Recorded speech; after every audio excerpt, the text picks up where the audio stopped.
Well, thank you so much for having us. It's been an amazing day to be here with you all. We're going to be talking a little bit about make sure people hear me. The integration of new Americans. I'll first start by introducing myself. My name's Catherine Gebremedin. I'm from an organization called World Education Services.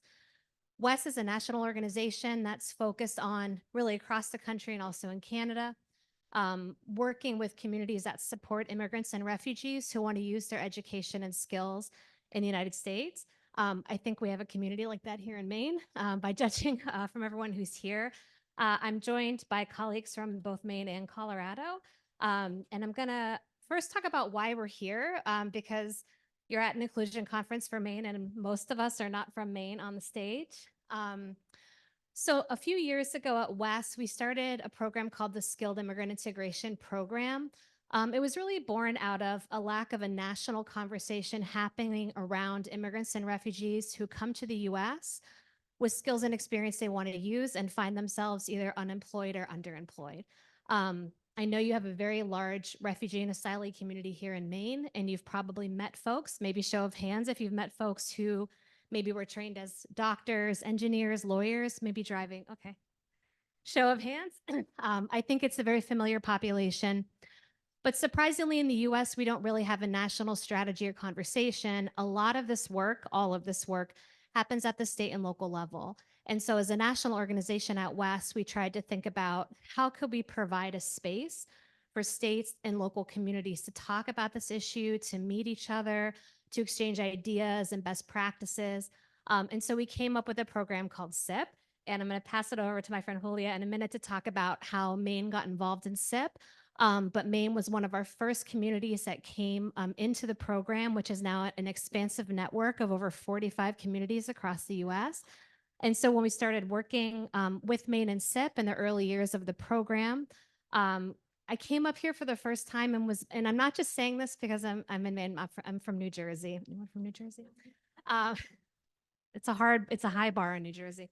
But when I first came to Maine, I was blown away. I was blown away by the work that you all do. And I'll keep talking about it while I'm up here because I don't think you all give yourselves enough credit. Actually, give yourselves a round of applause for this room and having this conversation. Just talking to our colleagues here, how do you get this many employers in a room? We're going to ask you that question later. But the first time I came to Maine and met with Julia and lots of folks here in the state, I was just blown away. But want to just give a chance for maybe Julia to talk a little bit about the exchange and kind of why we're here with folks from Colorado. Not to put you on the spot, Julia. Thanks, Catherine. It's me again. So I decided to apply for the SIP opportunity back in 2018 when I was working for the city of Portland, running the Office of Economic Opportunity, which still exists in the city of Portland. If you go to office of portlandofopportunity.com, you will see a lot of materials that we've created over the years. And at the time, there was a big influx, and we were beginning to better understand, particularly our immigrant and refugee population. Our population at the time, I think in 2016, had grown, and the immigrant population was about 70% of its growth was because of this population. So we were trying to better understand how we were doing work, and we wanted to connect to a national network. So this came up, the Greater Portland Workforce Initiative, which is a collective, a coalition of different organizations, was also doing similar work. So we decided to co-apply together to learn from others. As Catherine said, this is a state and local effort, and it just became a unique opportunity to learn from others around the country. We got selected and we went to Toronto. And then I was in Toronto, and that's when the first big influx of asylum seekers, our first expo in 2019 happened, and my phone was ringing, ding, ding, ding, ding, ding, ding, ding. And I wasn't sure what was happening. So it was a good time for us to be connected to others like ourselves, and being part of this network has helped me tremendously over the years. So thank you to the Colorado team for being here. Thanks, Julia. And as part of our network this year, we started something new, which is having community exchanges with some of our what we call alumni communities. And so Maine and Colorado were paired together, mainly because Colorado, who you hear from in a second from my colleagues, has had for a few years an Office of New Americans. And I think most folks in the room know that you recently have an Office of New Americans. So round of applause for you, Maine, for starting that initiative. The other hat I actually wear at WES, along with colleagues at the American Immigration Coalition, is to co-convene the Office of New Americans Network, of which Maine is a newer member now. We have about 20 states in the network, so it really is a growing movement. And this is why it's so great to have our friends from Colorado here with a few years under the belt and in ONA, really meeting with colleagues in Maine and learning about the work that's done here. We're on day 2. We've all talked about moving here at different points in time, so you're doing a good job. But we're on day 2, and the first day just spent a lot of time meeting with your education providers and colleges, community colleges. We're here today with these employers, and it really is amazing and an opportunity for all of us to learn. But I want to pass it over to my colleagues from Colorado to introduce themselves. And then I think how we'll do this is just have a very open conversation. I'll have a few questions for the panelists, and then I would love to open it up. I think we at least have one question for you from the Colorado folks for the audience, and then also open it up for all of you. But I'm going to pass it first to Anthony. Yeah, thanks. Hi, everyone. My name is Anthony Sherwinski. So I'm the Global Talent Administrator with the Office of New Americans for the state of Colorado. Colorado's ONA was established just a few years ago. We are housed in Colorado's Department of Labor and Employment. And the director of our office does have a data line to the governor's office. Yeah, I was the first additional hire in the office. We now are a rare ONA with several people on our team, which is great. And I'm excited for what the future holds for our office. And I'm really interested and excited to share today kind of my experience over the past few years with establishing our engagement with various stakeholders and partners across the state. Dana, on to you. Hello, everybody. I'm Dana Bustamante. I'm the Employment Training Coordinator with the Colorado Refugee Services Program. So we are housed right now within the Department of Human Services, but in October, we will be joining ONA, which is really exciting and I think a good opportunity to increase the collaboration that we've actually already been working on for the past year and a half. So I oversee employment services, training programs, and ESL, English as a Second Language programs for refugees in the state. And our office works with over 60 contractors who are on the ground doing the direct service work for refugees in our state. Hi, everyone. My name is Tiffany Jaramillo. I am the English High School Equivalency and Career Opportunities Manager at Emily Griffith Technical College in Denver. We are the largest English education provider in the state and have been providing education services for over 107 years. We have 17 career and technical education certificate programs, as well as a large apprenticeship network where we are the credit-bearing partner. So really excited to be here. Sure. Thank you so much. It's deeply humbling to be on the stage with these wonderful humans as well as all of you here. My name is Erica Carly Harris. I'm in the Governor's Office of Policy Innovation in the Future. And last fall, I had the wonderful privilege of actually meeting with many, many of you and about 900 Mainers representing all 16 counties as part of the Office of New Americans planning process. I also just want to recognize our representative, Decca Delac, who was the sponsor of the bill for the Office of New Americans.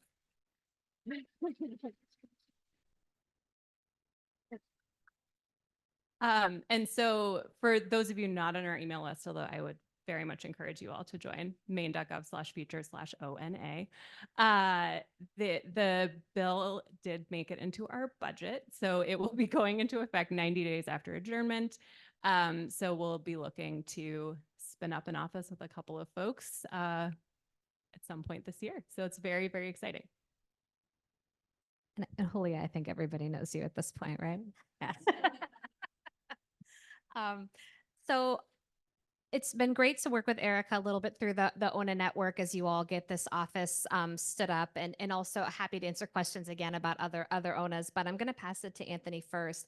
I mean, as Maine works to stand up this office, can you talk about what's made your office a success in terms of partnerships? Because I'm looking around this room and seeing so many probably current and potential partners for the Maine ONAs. You know, we have government, nonprofit, employers in this room. So how can each of these groups work in partnership with the ONA, and how is that looking in Colorado? Yeah, you know, I could go in the direction of just telling you what I've been doing, what I've been up to you know, further our engagement as we've established ourselves. But I'm going to focus on like what would have been helpful, right? So what would have been helpful from my state government colleagues? It would have been helpful if more people would have reached out, introduced themselves, you know, simply saying hello. I feel like I've heard that many times today, is just reaching out and being supportive and inclusive of, you know, essentially a startup, but within government, state government, right? So we were establishing ourselves as a new office. So being invited to have a seat at the table, because when you invite you know, to state colleagues or potential future state colleagues of ONA staff, you know, having them at the table means having all of you at the table, right? Having all of your networks at the table, and being able to you know, conduct outreach then to the greater communities across Maine of the diverse populations that do exist here. So I think from, you know, from a government perspective, just that simple outreach and connection, I know it might seem it's easy enough to say, but how far that goes can be literally powerful and change, you know, change a grant application that is, you know, worth millions of dollars, that's going to affect, you know, the greater communities. So like I said, it may seem like a simple thing to do, just, you know, conduct that outreach, but the impacts of it can go extremely far. So from the employer side, I think you're doing a pretty good job of it. Looking at the room, honestly, I don't really have too much more advice other than to say reach out. You're here right now, which is more than what we can say in Colorado. One of the reasons we like really pressed to try and come here to attend this, because we wanted to see how it was organized, how you were able to get, you know, so many different employers into the same room.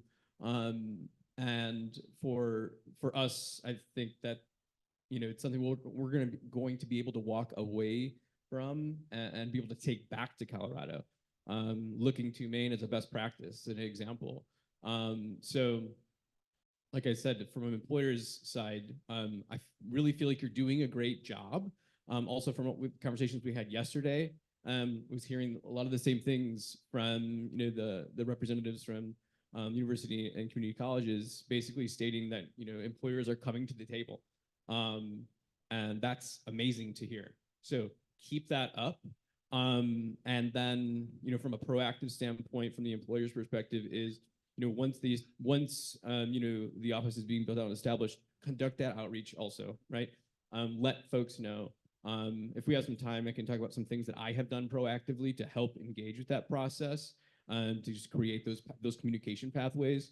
And then for, you know, the community-based organizations, nonprofit side, I would say, again, like, you are you know, keep doing the work you're doing. You are the trusted communicators and contacts of community across your state, likely, right? At least from my experience, you know, that's the case in Colorado and in Michigan, the two places where I have experience supporting immigrants and refugees and work over the course of my career. It's the community-based organizations that have those connections, right? So you are needed. You are going to be needed, and your voices are going to be needed. So also, as you know, conduct that outreach, email people directly, request meetings. There will likely be, you know, potentially, you know, committees, task forces set up, attend them, join them. your voices will be extremely important. Again, hopefully, well, sometime I get to some more proactive things that we have done. And the last thing I'll say, though, from the nonprofit side, just community engaged support side, really, is, if you're facing challenges and barriers, whatever they are, and you're hearing about them from community, bring them to. I mean, I'm sorry for any of your future ONA staff members. I'm just telling, bring your problems to them. Email them, contact them, because being in state government, we are at, after establishing ourselves a bit, we are now at the table, being able to bring, elevate those issues, elevate those problems, challenges, and barriers to the appropriate departments across the state, to be able to say, hey, we are hearing from community that this specific experience is happening right now, right? And we need it to be addressed, and we need your support. So elevate those issues, and you may have already have some good contacts that you've within the state government that can help with challenges that you're facing. But when you do have an owner established, it's going to be yet another solid pathway and avenue to bring things forward at. Thanks. Future ONA staffers can thank Anthony Sherwinski for lots of emails. Thank you so much for that, and hopefully we can come back and dig a little bit deeper. I'm going to go over to Dana to talk a little bit about, so with this exchange and with our network, we're constantly looking at best practice. Again, without a national strategy to support this population, we really have to look to our peers. And so I'd love to hear from you, Dana, in your role of refugee services. You're doing employment and training work, and as well as professional development for staff in the state. What's working well in Colorado that you think could work here in Maine? Thank you. I think I'm well positioned to speak to refugee resettlement in Colorado and maybe compare it to other states a little bit. I've actually worked in resettlement in Michigan, Arizona, and California as well. So I can definitely say that refugee resettlement in Colorado is pretty unique in a few ways. One thing that we are able to do is provide services for up to 5 years. So that changes the timeline from what it is in a lot of states, being maybe 6 months to a year, to being able to focus more on long-term goals and in integration. So that's one thing that we really do focus on, and our programs are designed with that integration in mind. And that really plays into the career services that we're able to offer, programs like what Tiffany runs at Emily Griffith, and thinking about career development and supporting folks into re-entering their careers or entering a new career in Colorado. So that's one piece. I also think our collaboration in Colorado is very strong. I don't think that I need to tell you all about collaboration and what that looks like, because I can see it in front of me already. We've heard a lot of people speak to that already today. But we do have a very wide network of organizations in Colorado that support refugees and immigrants. We have something called the CARES Network. That's a listserv of over 1,500 individuals that are somehow working with refugees and immigrants. And so it's pretty easy and quick to just reach out to that community and get any resources that that might be needed, which I think is pretty amazing. Also, having, as I said, worked in refugee resettlement in other states, I can tell you that Colorado is collaborative in the sense that people are not competing for resources. Organizations are not competing for resources. They like to team up to put programs together in unique ways and innovative ways, rather than feeling like, oh, I need this chunk, or I'm competing against this organization for grant money. And I think that's really, really special to Colorado. Those are kind of the main points. I'll stop there for time reasons. Thanks. Yeah, I know we're running a little short on time. We'll get to a couple more questions and then definitely open it up for the audience.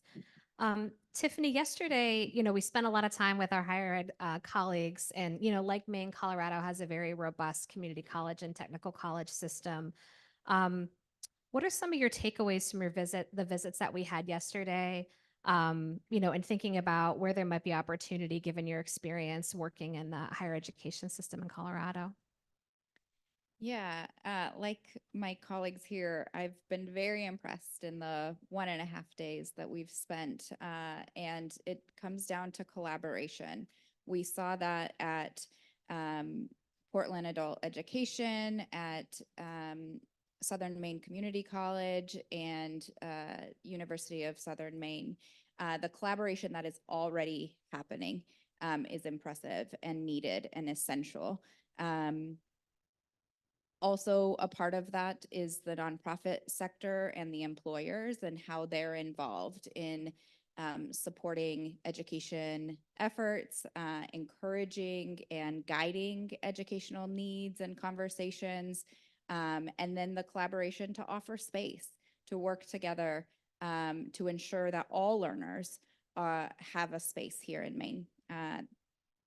I also think it's important to have pathways that are available for, again, all learners, whether it's adult education, whether it's a community college, a workforce education, a university, or getting credentials evaluated from back home.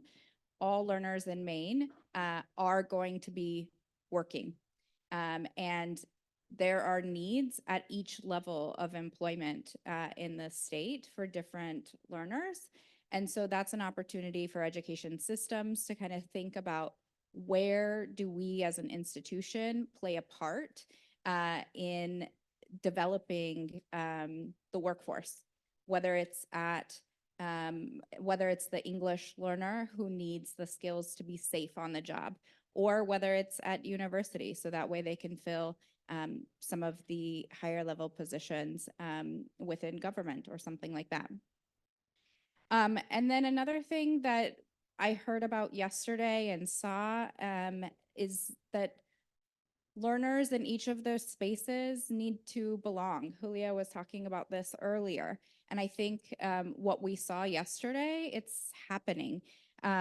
Whether it's through developmental courses to prepare them for the community college classes, or tutoring that's being offered, financially accessible classes, and then the flexibility of different pathways and options that are available. Those are ways that you help learners belong into the system. And then I just want to recenter the conversation on the learner. We met with a few different students and got to sit in on a medical terminology class at Portland Adult Education. And we heard earlier the term move, and I wrote it down because it really resonated with me. The learners that we have in Colorado and the New American learners here are motivated. They have overcome many barriers and are resilient and problem solvers, making them great students and great employees. They have vision. They know what they want to do for themselves and for their families and for the state and for their community. The one thing that people in this room can be thinking about is, how can we empower and support the learners so that way they can be successful in our classrooms and eventually successful in employment. Thank you. And I think that's a theme we've heard all day from all the different speakers, is really looking at your youth and also looking at students. I think I've heard it in almost every single speaker today about really looking at your community college system, your adult ed system, your high schools. So really focusing on those learners as well. So thank you for that. Julia and Erica, I'm going to put you on the spot for a second, just giving you a heads up. So part of coming here from Colorado and from New Jersey in this exchange is, it's not a one-way exchange, it's a two-way exchange. And so in August, colleagues from Maine will join us in Colorado to also learn from the ONA. And just curious, Julia and Erica, from your perspective, what are some things you're hoping to learn when you visit Colorado with the ONA and with the partners here? Oh, that's such a great question, Catherine. So I've had, when the governor released an executive order in August, the state of Maine became part of the Office of New Americans State Network. And one of the things that I've been reflecting on through that participation, which has been really helpful, is the way, in all of the ways that Maine is somewhat unique, and then also in ways that we're similar to other states.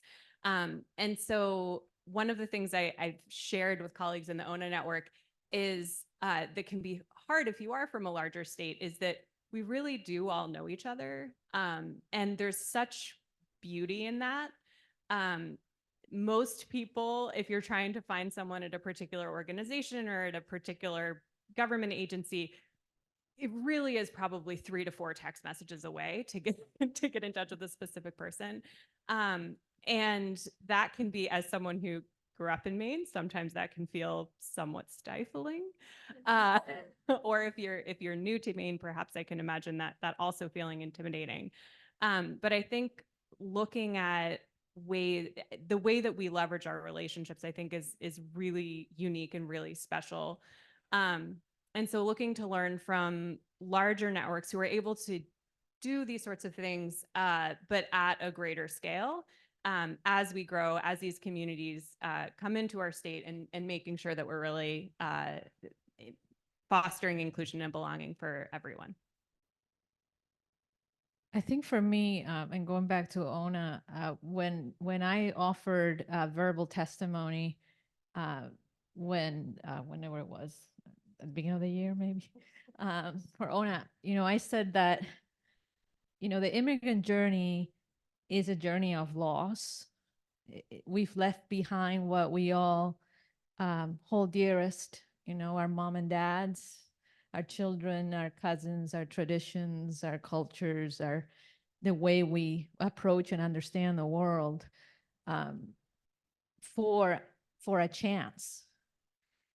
And that chance is a very strong, powerful light that we are determined to get there, because we can't fail. We don't have the opportunity to fail, because people at home are dependent upon us, because we don't want to worry people from back home.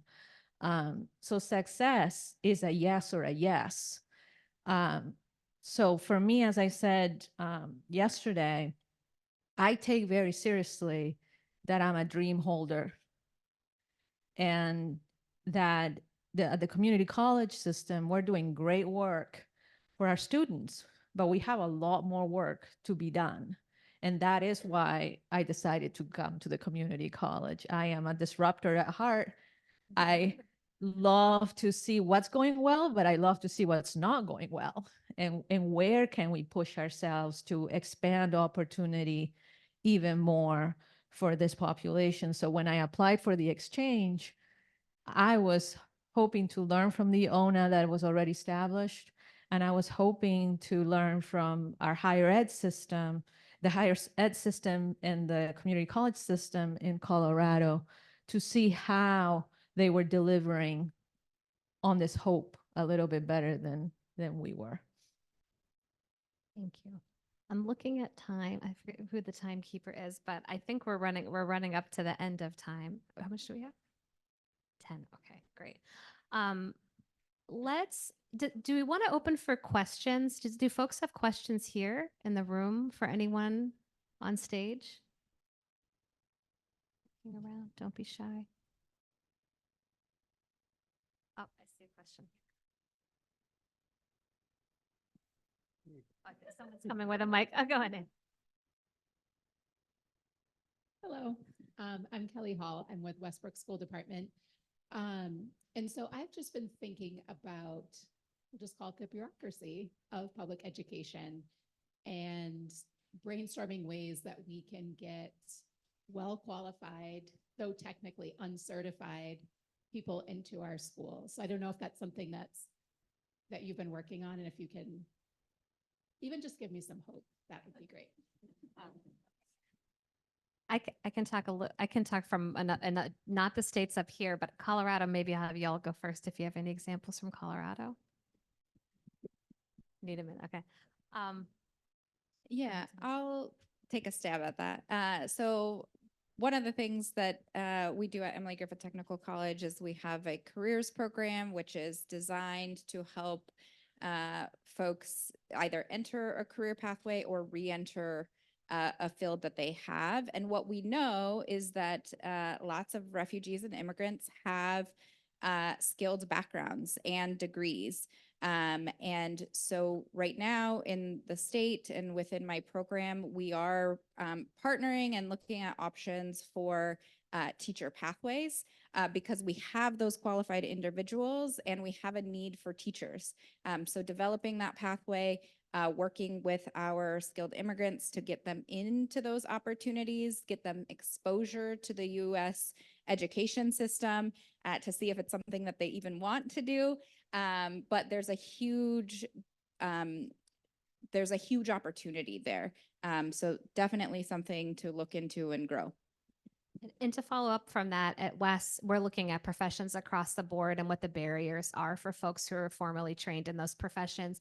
And surprisingly, teaching is one of the most streamlined professions for immigrants and refugees, not just with teaching backgrounds, but with any type of educational background. We need science and math teachers. We need all teachers in the US. And we have been really working on this issue. We put out a report called Teacher Bridge, really looking across the board. I can send you a link to that.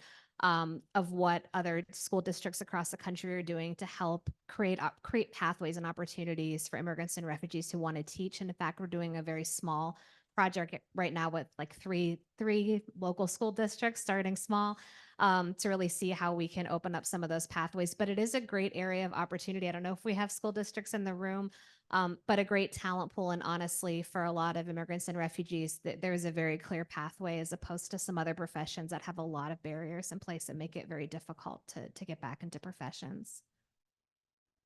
Any other questions from the audience? Oh, Hi, my name's Raymond Diamond. I work with Jambo Africa, which is Maine's only multilingual newspaper. Julia, I wanted to ask you a question. I wanted to ask, is there a particular area of growth that you're really hopeful for moving forward in terms of Maine school system?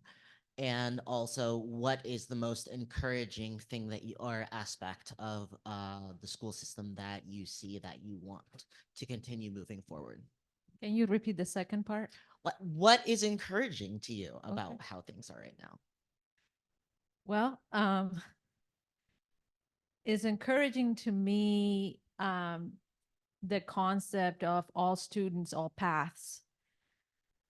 To me, we are really trying to change the paradigm and our operation as a community college system to see how we can create as many paths as possible for as many different people as possible. So not the traditional student coming out of high school, but our adult learners, our international trained professionals. How can we develop a robust prior learning infrastructure in partnership with hopefully University of Maine system to really trying to get at that underemployment of internationally trained professionals that then can also influence our licensure and professional certifications processes. So to me, the whole notion as I'm coming into the community college of how we move or change the view of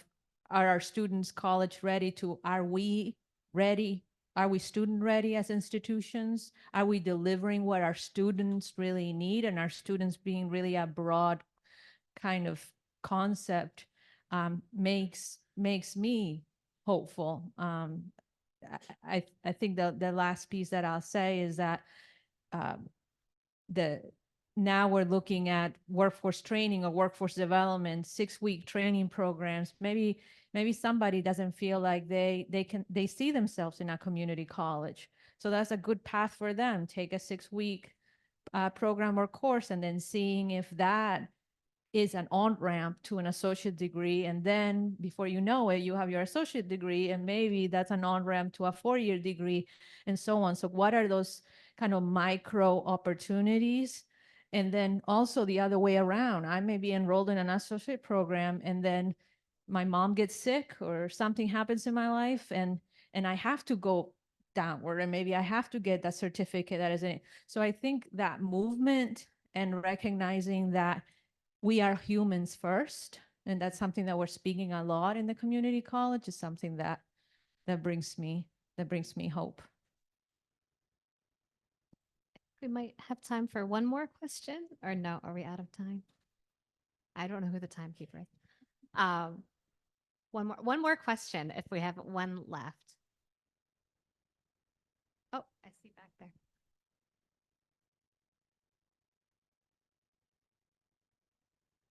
Is kind of overlapping from the last presenter, so apologies, but just around the language access for simple things like filling out FAFSAs, where maybe the student has the capacity, but maybe the guardian or parent does not. And into the workforce thing, we talk about bringing in, interviews and having interpreters. I'm fortunate enough to work at a place where we have 22 languages spoken on staff.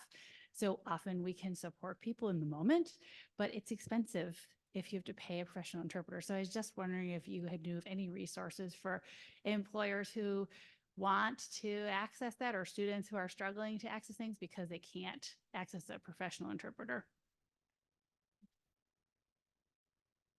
My advice, when I get asked that question by employers primarily, my advice for employers is to get in touch with community-based organizations, because that is really going to be the best referral point to proper interpretation and translation support for the communities that community-based organizations know exist, right? Because even when you get into dialect and everything, it's going to be different, and Google Translate isn't going to be able to know that, right? The community-based organizations are going to be able to know that and be able to advise appropriately. And I can only speak from my experience in my state, right? And from my experience in my state, community-based organization, or excuse me, community-based organizations, when I would go to them with this kind of request, if they don't have someone who can support that could be contracted, then they will refer us somewhere else to the next person, to someone who could be contracted with. There are, what we have in state government in Colorado, there's a contract with Language Line, so it's over the phone interpretation. Depending on the situation, the costs could be covered. But I can't give you an answer to solving, everyone's interpretation cost challenges, because at the end of the day, it is a reality, right? Like, interpretation costs money, because those are people, interpreters are highly skilled individuals providing a highly valuable service. So, right. So I guess at some point, right, like, we do have to confront the reality that there is going to be cost involved. That doesn't put, right, the person in need of that interpretation or translation in a great position. And that's when, for me personally, as an advocate, look to the employer, look to the university, look to that, organization in a position where they do have contacts, funds, to be proactive in the engagement, to make sure that they're providing an equitable space and for the moment that is needed. So it's not exactly a perfect answer, Yeah, but I just my might number add one thing is community-based organizations. quickly here in the space that, it's solved by hiring multilingual people. It's, I speak Spanish, French. I took 5 years of Mandarin. Put that at the top. Like, if you value me and my skills, put that at the top, that is what you need. Say welcome very loudly, that is what is required of the job, because otherwise, and then the community-based organizations is a great point, but note also that community-based organizations, it was lovely to get paid. Unpaid labor is a thing of the past. So hopefully So really trying to really support the community-based organizations and the work that they do. And again, this is just cost money. So with that, I think we're just out of time. But before we wrap, I really can't stress this enough how unique this room is. It really is. I've been at West for longer than I care to disclose. I've been all over the country working on this issue. I've never seen a room full of employers talking about immigrants and refugees and inclusion. It just doesn't happen very often. So I just want to commend you all again for your work here. And just thank the panelists. They're all great partners of mine. I'm really honored to work with our colleagues in Maine and Colorado. And we're definitely around if folks have extra questions, come on up. And then I think I'll just pass it off to our next. Thank you all very much.